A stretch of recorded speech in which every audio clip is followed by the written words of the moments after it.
So welcome everybody. This is DeathGroundReviews, and I'm happy to welcome a guest. You've seen him before, and I'm glad to have him back again. Rami Ungar. Welcome, Rami.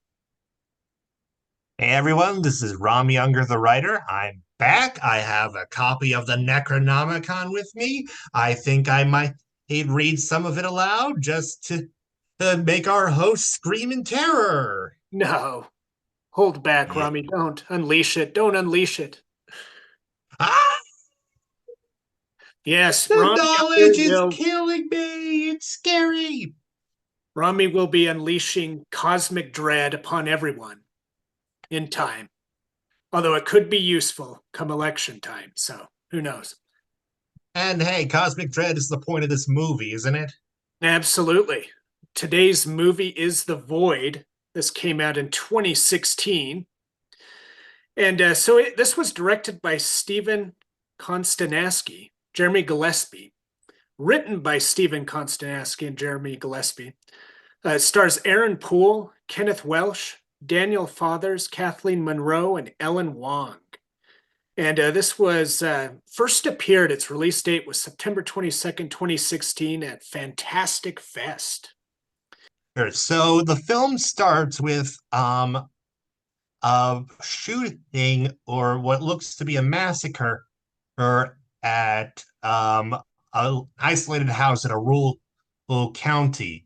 The one survivor getting away and is picked up by the a deputy sheriff who takes him to the hospital only for this to be he the I guess you could say it's the inciting incident, the ball that gets the whole thing rolling. Because suddenly the hospital and everyone in it are trapped inside by strange cultists, and monsters start appearing in the hospital. An interesting fact here about these creatures. This was crowdfunded. All the creature effects in this film were crowdfunded by Indiegogo. They raised like $82,000. What are your thoughts, though, Rami, about the monsters in this film? As practical effects, I personally really liked them. I like practical effects. I kind of get annoyed by overuse of CGI. What were Yeah, I think horror films have realized that as useful and cost efficient as CGI is, overuse of it really does hurt the movie. It really does turn away your target audience. So there's been much more of a turn back towards practical effects, which I love. And these practical effects, the monster designs, I the animatronics or makeup or whatever they were just, oh my god, they were great. A combination of not of lighting or lack of it, plus just this really ugly meaty sort of look, like something right out of a butcher shop or a slaughterhouse, and not revealing too much really helps solidify these monsters as terrifying, because you only see so much of them. What you see is so inhuman and abnormal. It's terrifying. Now, at times, it's a little hard to make out anything, which does work against the movie, but at the same time, it's still really terrifying and scary. As I've told you, this film just grows on me, and the more I watch it. It brings to mind that particular scene in the hospital where the state trooper guy gets attacked. Oh And yeah. the lights flashing. But that kind of worked. That added a sense of Mm. suspense to it. They're trying to fight back against this thing in this dim lighted room, and I thought it worked. I thought it helped the suspense in that case. But Mm. Yeah, it definitely does, but it's also just it probably was done just to make sure that the audience couldn't see oh the stitching and the wires, and they couldn't nobly pull back the curtain to see the right. old man behind, to use the Wizard of Oz reference. The overly rubbery kind of qualities of it, maybe it helped hide those a little bit. Mm-hmm. Interesting thing about the production of it. So Jeremy Gillespie, it was said that so he was working at Pinewood at the time, and Guillermo del Toro, he was working on a film at the Mountains of Madness, and he heard him state that he wanted to make a Lovecraft film in a way that had never been done before. And so Gillespie, that got him brainstorming. And that's what kind of inspired a lot of the imagery in this film of the pyramid and the triangles and leaving that all ambiguous to the interpretation of the audience.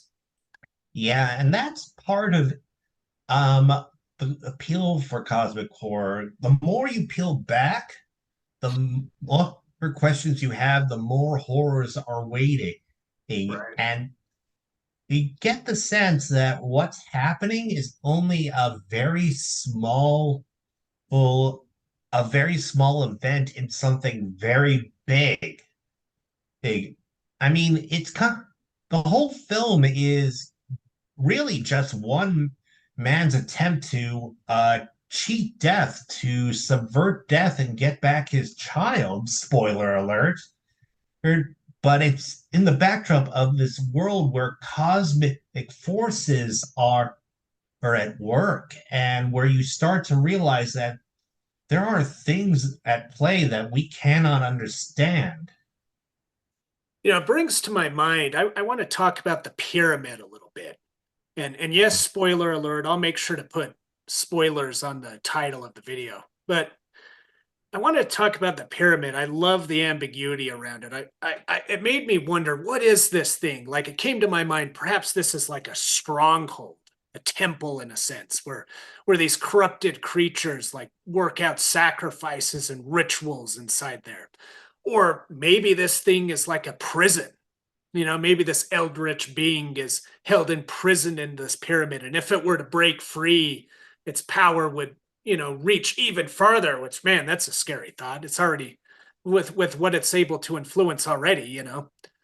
Or maybe it's just some symbol of cosmic dread and isn't really anything. I was interested in your thoughts on that. Stronghold is one possibility. He may be even a ship, Oh, yeah. like a spaceship, but it could also be an entity itself, like a living building. Wow, yeah. So it could shapeshift then. It could become maybe a myriad of different things, depending on Yeah, what it needs. Yeah. yeah. I mean, that would definitely be a cosmic concept. And who knows if it's really even a pyramid. In cosmic horror, our brains just try and fit normal things over extremely abnormal things in order for us to better process them. It's not a pyramid; it's actually an entity in a shape that would make us insane. So we see a pyramid. And by the way, triangles are a big thing throughout the film. There are doors with triangles painted on them. There's a triangle that's prominently featured during a ritual, and the cultists' robes feature a black triangle prominently. So it's referring to that, I guess. Right. Well, not I guess, it is referring to that. Is definitely referring to the pyramid structure. But yeah, that's the fun of these type of films too, is that sense of ambiguity and mystery, because then you can speculate, and man, it's such great creative fodder too for writers like yourself. Because then Oh, yeah. you can take those themes and concepts and utilize them in a variety of ways for your own stories. And For writers like both of us, really. In the backdrop of it, it's a very interesting way to talk about death because you got the bad guy who's trying to overcome it, even though he kind of, says at one point, death is our the process of us becoming butterfly. These are moths from caterpillars. So death is like part of a stage for our own spiritual, quasi-physical, quantum lifestyles. I don't know. You've got the sheriff's deputy and his estranged wife, who works at the hospital as a nurse, who are dealing with the death of their son, who was a miscarriage. or a stillbirth. You have and then you got a pregnant woman who's bringing in new life, but at the same time also facing death because of all the stress. And you've got a father and son with a pair with hunting rifles who are apparently after these cultists. Well, it's not really explained what the connection is between the cultists and these two, but it's implied that the cult had something to do with the death of the mom and the younger child, and now the dad and the son are out for revenge. Yeah. Kind of brings to my mind that theme of, in the midst of life, there's just death everywhere. Well, Inevitable. yeah, yeah. He was going for The director was going for an original take on the Lovecraft mythos on cosmic horror, and that's what he did. Yeah. I mean, you could still see it as kind of part of the Lovecraft of the universe of the Cthulhu mythos, but there's no references to major lore, to like Cthulhu or to Ipswich or Innsmouth. None of that stuff. It really is its own thing, but it can still snugly fit into the Cthulhu mythos. Like maybe you could make an argument that the entities that the Doctor referenced, the ones from the time before time, are Yog Sothoth or Absolutely. Azathoth or Nyarlathotep. Nyarlathotep. Blah, blah, blah, blah, blah, blah. All those tongue twisty names. Yeah. No, that came to my mind for sure when I was viewing the film. Was all those different potential monsters that could be the main source. When you bring to mind though references or homages to things, it kind of brought to my mind Hellraiser. There's a sense of that Uh, imagery of Hellraiser and the Cenobites, and just with what the Doctor, that black skin that forms around his whole, but that otherworldly matter oh, right. that is now meshed to his own flesh. He looks like something from Hellraiser. And he Yeah, the characters, a lot of the characters in this cult were like peeling off their own skin and revealing this like really creepy underbelly. And also, the Doctor does remind. There is a character in that movie, a psychiatrist who is very interested in the lament configuration, the puzzle box, and he does, and spoiler alert, but what happens in to that doctor in Hellraiser 2 does parallel, or it could be seen as a strong influence on what happens to the doctor in The Void. I also got a lot of The Thing. Yeah, I mean, not just the creature effects. I mean, not just the monsters and the creature effects, but also that one scene where the sheriff's deputy finds his wife has basically been turned into a monster incubator, and that reminded me of that's one scene in The Thing. You know what I'm talking about, where yeah. When he's where the creature on the manipulated, slab kind of, yeah, and it yeah. closes around his arms and rips him off. And then a lot more shit happens. Oh yeah, yeah. It does make you reminisce on the theme for sure. Yeah. Just kind of 80s horror in a lot of ways and tone to some degree. Well, I think a lot of horror films from the 1980s were experimenting with cosmic horror. I mean, you have The Thing, have um, you have no, Hellraiser was in the 90s, but you have Prince of Darkness. Those are both Carpenter films. There were a few others that were experiment. Oh, From Beyond, Yes. and Reanimator. Or I Reanimator. mean, those.